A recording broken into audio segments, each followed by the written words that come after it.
Section 1. Le premier écho. L'appel d'un roi et l'épreuve d'une république.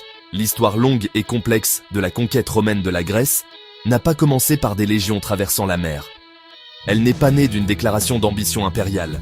Elle fut déclenchée par un cri, à l'aide. En 280, avait sauvé J.C. Tarente appela à l'est. Acculé par Rome, fier et menacé, on manda Pyrrhus d'Épire, héritier d'un esprit, celui d'Alexandre. Il ne protégeait pas qu'une ville, il se voyait en champion de la Grèce. Il accepta l'appel, une croisade, pas un contrat. Recréer les gloires du conquérant, repousser l'Ouest. Son arrivée en Italie fut un spectacle annoncé par 25 000 hommes.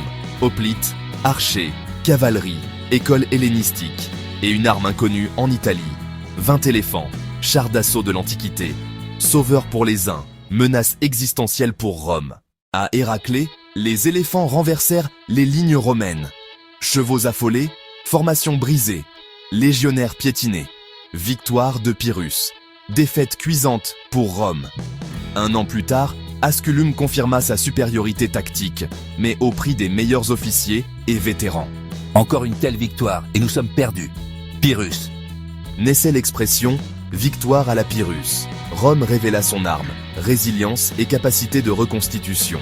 Perdre une armée n'était qu'un revers temporaire. La guerre devint concours de volonté et de ressources. Attiré par l'appel de Sicile, Pyrrhus se détourna d'Italie. Une guerre épuisante, terrain hostile, alliés exposés. Rome patienta, observa, s'endurcit. De retour, Pyrrhus trouva un ennemi transformé. Feu et tactique taupe flexible neutralisèrent sa phalange. La défaite fut décisive. Le rêve d'un empire grec en Occident mourut ce jour-là. Au IIIe siècle, la mer devint un échiquier d'états rivaux. Médiane, Antigonide, Séleucide, Ptolémée, Rome n'était plus seule. Rome apprit à dominer avec traités, menaces et dettes. Philippe V, jeune et charismatique, rêva de restaurer la grandeur. Alors que Rome luttait contre Hannibal, Philippe pactisa avec Carthage. Rome riposta par diplomatie, soutenir la Ligue étolienne. Argent, navires, conseils, dresser Grec contre Grec. La première guerre de Macédoine, peu de batailles, beaucoup de manœuvres. Rome s'implanta comme protecteur et arbitre légitime. Titus Quinctius, Flamininus, consul, hellénophone et fin diplomate. Il promit la liberté, non la soumission. À Cynocéphale, 197, la phalange rigide fut brisée. Les Grecs sont libres, proclama le héros de Flamininus, 196. Sous les applaudissements naquit une tutelle, liberté garantie par Rome, traité sévère, garnison, autorisation requise. L'illusion était en place. L'onde de choc de Cynocéphale atteignit les Séleucides. Antiochos le Grand, confiance et inquiétude mêlées. Pergame dénoncia l'avance séleucide en Anatolie. Hannibal conseillait Antiochos, affront direct au Senat. Rome se posa en défenseur de ses alliés. Peu de Scythes le rejoignirent, la Ligue étolienne surtout. Au Thermopyle, Antiochos fut balayé et s'enfuit en Asie. Pour la première fois, Rome combattit en Asie. Antiochos, 70 000 hommes, cavalerie lourde, éléphants, chars à faux. Moins nombreux, plus discipline, les Romains. Les chars semèrent la panique dans leurs propres rangs. Les éléphants se retournèrent contre les Séleucides. Les légions rompirent le centre. Victoire totale.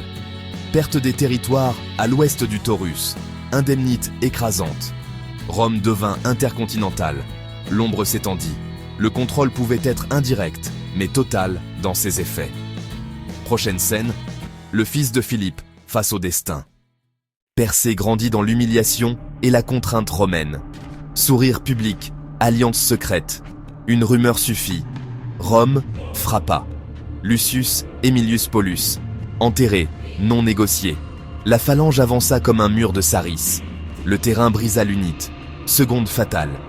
Les légions s'engouffrèrent, flanquèrent, frappèrent l'arrière. La phalange, incapable de pivoter, fut décimée. Le roi marcha en chaîne à Rome. La royauté se fit spectacle. 4 républiques, isolées, incapables de commercer entre elles.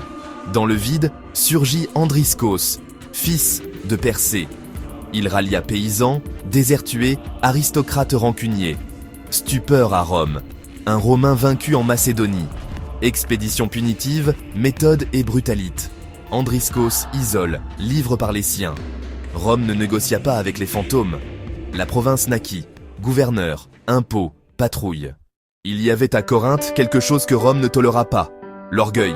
La ligne fut franchie. Le verdict tomba, destruction. Lucius Mommius, obéissance implacable. La bataille fut brève et brutale.